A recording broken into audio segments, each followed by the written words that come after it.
আসসালামু আলাইকুম। Basic YouTube চ্যানেলে আপনাদের সবাইকে স্বাগত। আশা করি সবাই ভালো আছেন। আজকের ক্লাসে আমরা দেখব যে আমরা কিভাবে বয়স ক্যালকুলেশন করতে পারি। যেমন আমাদের মাইক্রোসফট এক্সেলে আমাদের সামনে একটি এজ ক্যালকুলেটরের একটা শীট আছে। যেমন এখানে দেওয়া আছে 12 তারিখ 5 মাস 1995, 12 তারিখ 5 মাস 1997, 12 তারিখ 8 মাস 1998, ঠিক আছে? 3 তারিখ 4 মাস 1995। তো এইভাবে আমাদের কাছে অনেকগুলো ডেট দেওয়া আছে। তো এই ডেট আকারে আমরা এই সেলে কিভাবে বয়স বা কত বছর হয়েছে তার সেটা আমরা বের করতে পারি। তাহলে আমরা খুব সহজেই প্রত্যেকটা সেলে আমরা বয়সগুলোকে বের করে নিতে পারবো একটি ফর্মুলার মাধ্যমে। তো যেগুলো আমরা রেগুলার যে ফর্মুলা ইউজ করি ঠিক ওইরকমই, জাস্ট একটু আমরা আইডিয়া করে আমরা দেখি যে কোন ফর্মুলাতে এটা বের হয়। তাহলে আমরা প্রথমেই এখান থেকে ইকুয়াল দিয়ে নিব। ইকুয়াল দেওয়ার পর আমরা কিবোর্ড থেকে টাইপ করব টেক্সট। তারপর আমরা ফার্স্ট ব্র্যাকেট দেব।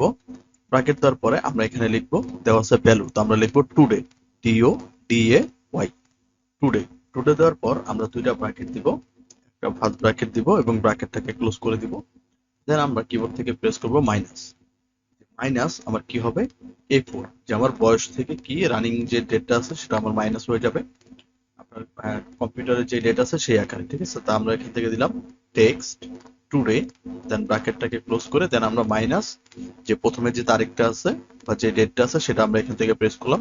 তারপর আমরা কিবোর্ড থেকে দিব কমা। এরপর আমরা ডাবল ইনভার্টেড কমার মধ্যে আমরা ওয়াই কে ডাবল বা দুইবার প্রেস করব। প্রেস করার পরে আবার ডাবল ইনভার্টেড কমা দিয়ে সেটাকে লক করে দিব। দেন আমরা কিবোর্ড থেকে ব্র্যাকেটটাকে ক্লোজ করে দিব। এরপরে আমরা কিবোর্ড থেকে এন চিহ্নটাকে ইউজ করব।